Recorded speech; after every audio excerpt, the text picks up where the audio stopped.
Praise the Lord. Our daily bread. Isaiah chapter 37 verse 16.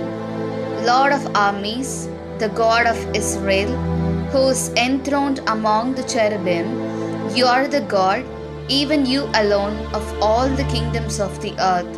You have made heaven and earth. O Almighty God, thank you for giving this wonderful verse. May your presence showers on us.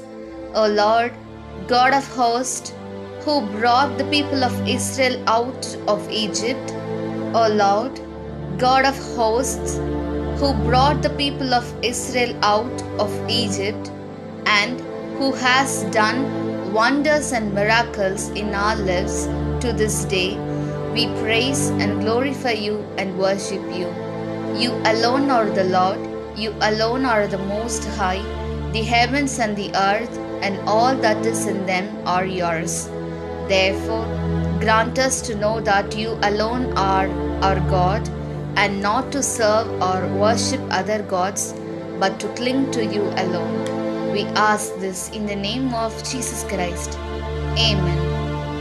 அன்றாட உணவு. எசாயா அதிகாரம் 37 இறை வார்த்தை 16. இஸ்ரவேலின் கடவுளாகிய படைகளின் ஆண்டவரே, கெருபுகள் மேல் வீற்றிருப்பவரே, உலகிலுள்ள அனைத்து அரசுகளுக்கும் நீர் ஒருவரே கடவுள். விண்ணுலகையும் மண்ணுலகையும் உருவாக்கியவர் நீரே. அன்பின் தகப்பனே, இன்றைய நாளிலே இந்த இறை மன்னாவை கொடுத்ததற்காக நன்றி ஆண்டவரே. படைகளின் கடவுளாகிய ஆண்டவரே, இஸ்ரேலின் மக்களை எகிப்திலிருந்து மீட்டவரே, எங்கள் வாழ்வில் அதிசயங்களையும் அற்புதங்களையும் இன்று வரை செய்பவரே, உம்மை போற்றி புகழ்ந்து உம்மை ஆராதிக்கின்றோம்.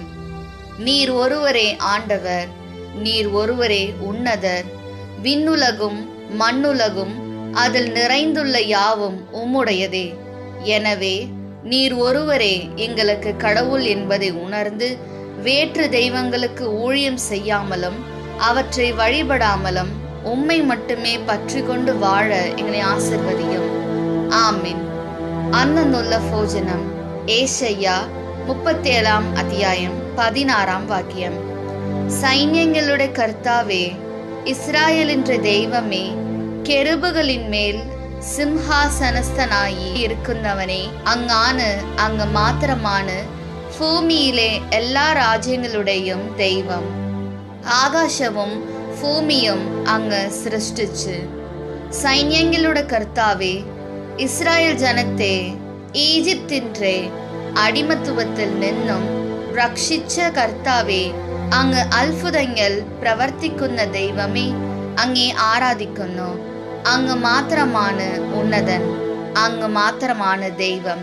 ஆகாசத்திலும் பூமியிலும் உள்ள எல்லாம் அங்கியுடையதாகுന്നു. அங்கு மாத்திரமான ஏக தெய்வம் என்ற உரச்ச விசுவாசத்தில் ஜீவிக்குவான் எங்களை அனுகிரகிக்கணுமே. ஆமீன்.